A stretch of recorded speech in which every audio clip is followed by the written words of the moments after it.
In 1923, a company known for manufacturing superior aircraft engine built their first motorcycle.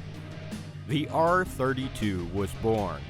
Featuring a flat twin-cylinder, air-cooled engine, BMW began a line of motorcycles that would become legendary. This year, BMW celebrates 100 years of manufacturing motorcycles. Throughout 2023, I will be posting videos showcasing BMW motorcycles. I'll show you my collection I gathered when I worked at a couple of dealerships and share some interesting facts about the bikes and the impact they have had in history and culture. I hope you will join me in wishing BMW motorcycles a happy 100 years. Here is a tour of the R32, BMW's first motorcycle made in 1923. Now, I never studied these bikes, but I do know how their modern bikes are, somewhat modern. I mean, in the early 2000s, I worked on them, so I know a little bit about how this engine is constructed. So here we have the head, or the piston would be inside here. And this is a flat twin engine, so these stick out the side, and they were called boxer engines. And we have the two carburetors here. We've got the air intake to the cylinder, and then the output of the exhaust goes into this tiny little muffler here. Of course, it's a tiny little engine. Let me see. Here's Wikipedia. And it says it was an 8.5 horsepower engine at 3,200 RPMs. Can you imagine that on this little bike? And then a 3-speed manual transmission. That's interesting. So then we have a power generator here.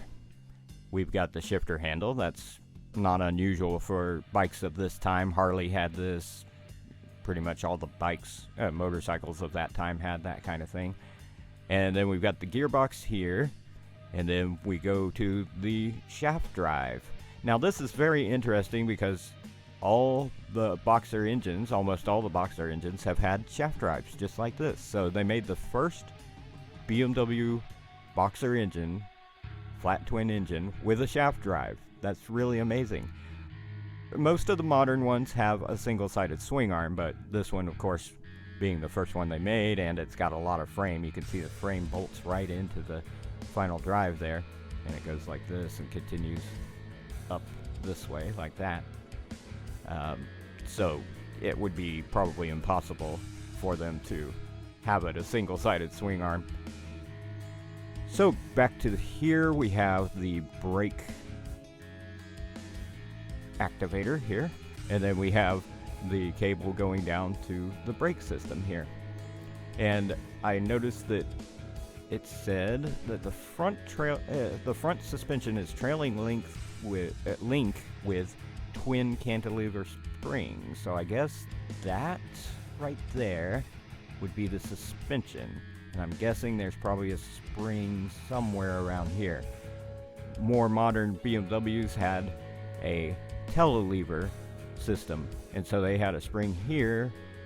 So actually all the damping for the front suspension was done on one spring here, and then the wheel was free to be separate from that suspension, so it had less dive if you had a heavy brake on, if you put heavy brakes on it, and also it separates the suspension from the steering of the bike, so it gave you more maneuverability. So even though you had a heavy bike, it seemed like you were on a little dirt bike or something. At least to me it seems like it. There's a lot more maneuverability. Okay, anyway, we'll go back to this bike. Now this is interesting. This, I'm not quite sure what this is, but I noticed that there's a ring around here, and that makes me think that this is like one of the first disc brakes, perhaps. I don't think there's any kind of braking through the actual gear here that's driving the back wheel. I think this is a brake, and it has something to do with this disc. So it actually has a disc brake on the back. I think. Let's see. It says none. Later drum. Huh. Okay. Maybe I'm wrong. I don't know what that might be. Maybe it has something to do with stabilizing the rear drive? I don't know. Anyway, like I said, I can only guess on some of this. So we have the seat, which is typical for this type of bike of this time.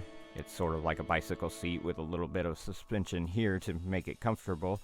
Also, I want to note that it had foot plates. So BMW was already looking for the comfort of the rider, which they always do. That's number one. BMW motorcycles are comfortable. And right here, right out of the gate, when they make their first bike, they have comfort in mind for the rider.